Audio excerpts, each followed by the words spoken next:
These are some of Bollywood's most enduring classic films, and they span 60 years.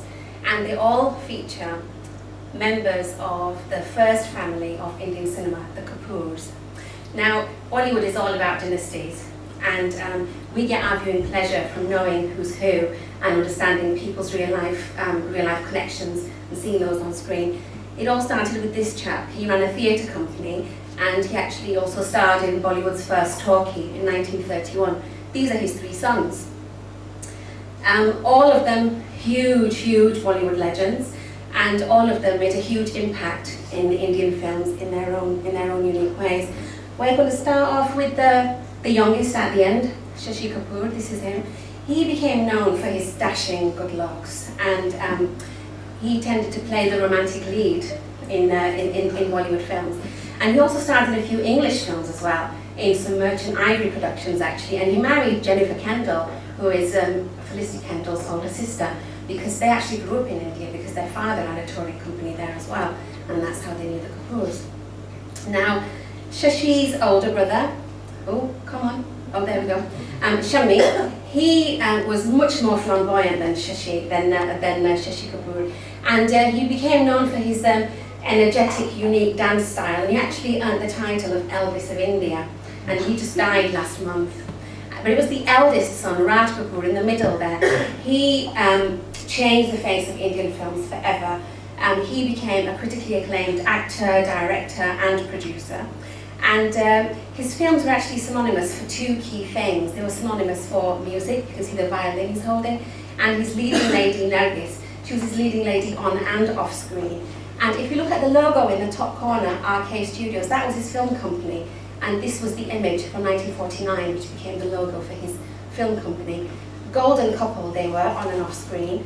And she was devoted to him, even though he was already married.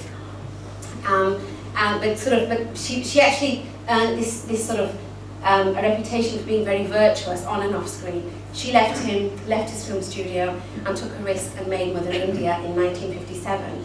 And the risk paid off because it became India's most influential film of all time. This is slipping. But Mother India wasn't just famous, wasn't just important for her for that reason. She actually also met her future husband. There he is. He saved her from a fire, on set, and that's how they fell in love. And he actually played her son in Mother India. Raj Kapoor had three sons. Here they are. And I grew up watching films, starring Rishi Kapoor, the middle son, because he was sort of very famous, much more famous than the other sons. But all of them had huge Bollywood careers. You can see the RK logo there, in the blue in that poster. Raj Kapoor made a film especially for Rishi when Rishi was 18 to launch him. This is the film Bobby.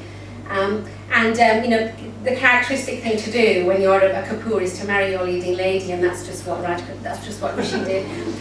He actually married the lady in the pink sari there, Neetu, and this is quite an ironic picture in that poster over there because she's actually being romanced there by Rishi's older brother. This is their own home production, Ranbir Kapoor, top totty of Bollywood at the minute. But he's not just top totty actually, he is actually a critically acclaimed actor, even though he's only been sort of in the game about 5-6 years, so quite new. But his dad is still hugely successful and still much in demand. This is Rishi's older brother, Ranbir. He married his leading lady, Babita, and they have two children, two daughters, who have dominated Indian films in recent times. Here they are. And the eldest girl, Charisma at the top, she actually paved the way for the little sister because she was the first female Kapoor offspring to actually star in films, because they just don't do that. And because she was actually a Kapoor, she also got away with being one of the first actresses of modern times to actually engage in a full-on snog with a co-star. And this was 15 years ago when it was completely unheard of to do that. And we all got very excited when, I should say Charisma actually, when Charisma was going out with Abhishek, who is, belongs to a Bollywood dynasty of his own. He's the son of Amitabh Bachchan, who has a waxwork in Madam Tussauds.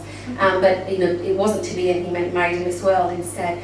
This is the younger sister, Karina, her own leading man. And you recognise the lady on the right there? She's the one holding the dagger. That's his leading man's mum, actually. And you know, she's standing there, you know, she's alongside Karina's uncle. So the moral of my story is, when there's a successful Bollywood film, there's bound to be a Kapoor around.